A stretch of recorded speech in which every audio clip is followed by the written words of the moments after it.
তোমরা যারা এখন পর্যন্ত পড়াশোনা মন বসাইতে পারতেছো না, এখন পর্যন্ত তোমার ভালো লাগতেছে না, এখন পর্যন্ত মনে হচ্ছে যে আমি পারবো না, আমাকে দিয়ে হবে না, আমার লাইফটা মনে হয় অনেক কঠিন, আমি মনে হয় সব থেকে বড় অপরাধী, আমি মনে হয় সবার থেকে পিছায় আছি, এই ধরনের চিন্তা যারা আছো, দয়া করে তোমাদেরকে আমি হাত জোর করতেছি আল্লাহর রাস্তে, যেই থিঙ্কিংগুলো ভাই শিখাইলাম এই থিঙ্কিংগুলো করো, একদিন সময় নিয়ে হইলেও করো, দেন তারপর পড়তে বসো। আলহামদুলিল্লাহ, and I am damn sure যে তুমি পড়াশোনা থেকে উঠবাই না। ইয়েস, এবার আমি হচ্ছে আমার ফ্যামিলিকে কিছু একটা দিব, আমি আমার ফ্যামিলির মুখ উজ্জ্বল করব, তাদেরকে গর্বিত করব, বা তাদের যাতে কোনো কিছুতে লো ফিল না হয় সেই দিকটা আমিও খেয়াল রাখবো। আজই পড়তে বসো, না হয় 2 দিন পরে কান্নাকাটি করে কুল কিনারা পাবা না। সো বাচ্চা বাচ্চারা যারা আমার এই মুহূর্তে, আমার ভাই বোন, আমার অনুজ যারা, তারা আসলে অনেক জিনিস বুঝতে পারতেছে না, ইমেচিউর অনেকটাই,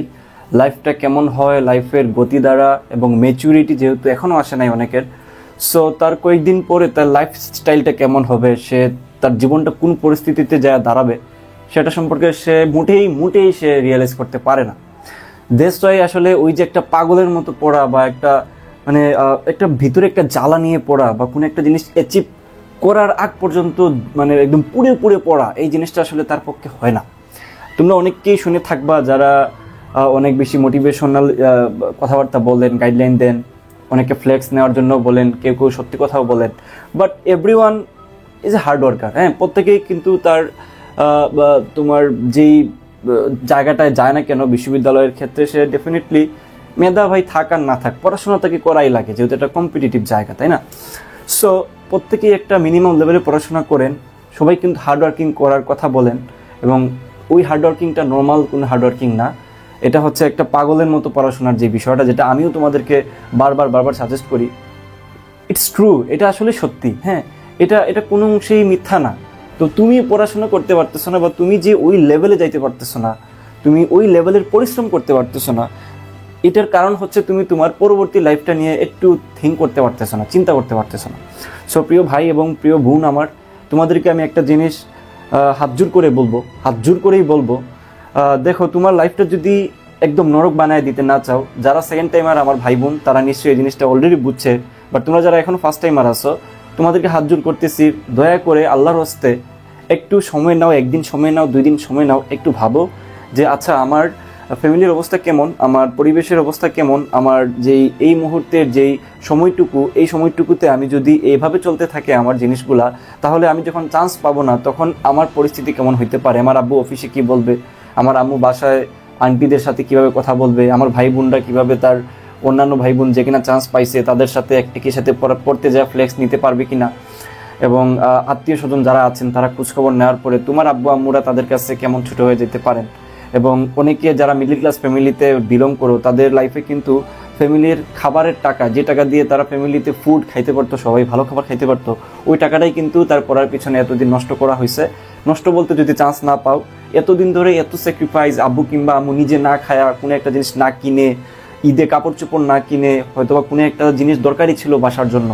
সেটা না করে, কোনো একটা ফুড দরকার ছিল, অনেকদিন ধরে তোমরা বাসায় ফুড খাচ্ছ না, ভালো কোনো গুড ফুড খাচ্ছ না, সেই টাকাটাই তোমাকে দিয়ে দিচ্ছে কলেজের ফিজ, কোনো একটা কোর্সের ফিজ, কোনো একটা জায়গায় হয়তোবা তুমি ভর্তি হয়েছে, এক্সাম দিচ্ছ, ওইটার ফিজ, তারপর এতদিন ধরে তুমি প্রায় 12 পর্যন্ত যে এত টাকা পয়সা তুমি বাসা থেকে নিচ্ছ পড়াশোনার পারপাসে, একটা মিডল ক্লাস ফ্যামিলি থেকে যেটা বিলং করাটা অনেক বেশি কঠিন হয়। সো এই যে একটা তোমার এতদিনের স্যাক্রিফাইস, শুধু তোমার একার স্যাক্রিফাইস না, তোমার ফ্যামিলিটা এটার সাথে খুব ভালো মতো ইনভলভ হয়ে আছে। তুমি তোমার ফ্যামিলির সাথে যেমন এই জিনিসটা থেকে অ্যাটাচড হয়ে আছো, এবং এই জিনিসটা থেকে ফ্যামিলিও তোমার কাছে এক্সপেক্ট করবে যে আমার ছেলে কিংবা মেয়েটা আমাদের প্রতিদান দিবে, আমাদের জন্য ভালো কিছু হয়ে নিয়ে আসবে। ঠিক তেমনি তোমারও হচ্ছে এই থিঙ্কিং থাকা উচিত যে ইয়েস, এবার আমি হচ্ছে আমার ফ্যামিলিকে কিছু একটা দিব, আমি আমার ফ্যামিলির মুখ উজ্জ্বল করব, তাদেরকে গর্বিত করব, বা তাদের যাতে কোনো কিছুতে লো ফিল না হয় সেই দিকটা আমিও খেয়াল রাখবো। সো এই জিনিসটা তুমি এই মুহূর্তে যদি ফিল না করো, তাইলে আসলে তোমার পক্ষে পড়াশোনা সম্ভব না। যদি তুমি ওই যে ছোটো ছোটো কথাবার্তা ভাই বললাম এখন, এই জিনিসগুলো যদি সত্যিকার অর্থে রিয়েলাইজ করতে পারো, বিশ্বাস করো প্রিয় ভাই বোন আমার, তুমি সুন্দর মতো, তোমার ঘুম আসবে না, তুমি প্রচুর পড়াশোনা করবা, প্রচুর পড়াশোনা করবা। ঘুম তোমাকে কখনোই ধামায় রাখতে পারবে না, কোনো কিছুতেই তুমি ধামায় থাকবে না যদি তুমি এই ছোটো ছোটো ব্যাপার, এই ছোটো ছোটো স্যাক্রিফাইস, ফ্যামিলির কথা, তোমার ভাইয়ের কথা, বোনের কথা, মায়ের কথা, বাবার কথা, সবার কথা যদি ভাবো এবং অ্যাটলিস্ট নিজের কথা যদি ভাবো, তাহলে দেখবা যে পড়াশোনা তুমি সত্যিকার অর্থে করতেছো। ভাই যে বলি না যে সুপার গ্লু পাশাতে লাগে চার টেবিলে বসবা, এই জিনিসটা করা লাগবে না। দেখবা যে অটোমেটিক্যালি তুমি সুপার গ্লু হয়ে হাত পা শরীর চার টেবিলে লেগে আসে, উঠতে পারতেছে না। হ্যাঁ, সো আমি তোমাদের একটা জিনিস বলবো, আমি তো ভাই লাইফের অনেক ঘাত কষাঘাত খায় বড় হয়েছি। আমার লাইফটা অনেক তোমার আঁকা বাঁকা ছিল, যারা আমাকে শুরু থেকেই জানে। নতুন যারা চ্যানেলে আসো তারা অনেকেই আমার কাহিনীগুলো হয়তো জানো না। তো ভাই যেহেতু অনেক অনেক কষাঘাত থেকে বড় হয়েছি, অনেক কি বলা যায় প্রতিকূল অবস্থা থেকে এই জায়গাটা আসছি, তো ভাই আসলে জানি যে লাইফটা আসলে কেমন হয়। লাইফের দুই জায়গার স্বাদ কিন্তু আমার জানা আছে, ব্যর্থতার স্বাদ, সফলতার স্বাদ এবং কন্টিনিউটি, যে তোমার লাইফের যে একটা কন্টিনিউটি আছে, যে তুমি সমাজের কাছে কি আশা করো, ফ্যামিলি তোমার কাছে কি আশা করে, আবার তুমি আবার তোমার ফ্যামিলির কাছে কি আশা করো, সব কিছু রিয়েলিটি, সব কিছুর যে একটা ফ্যাসিনেশন, প্রত্যেকটা জিনিস কিন্তু you have to know, you must be know about that and you should be, because of তুমি যদি এই জিনিসগুলো রিয়েলাইজ করতে না পারো,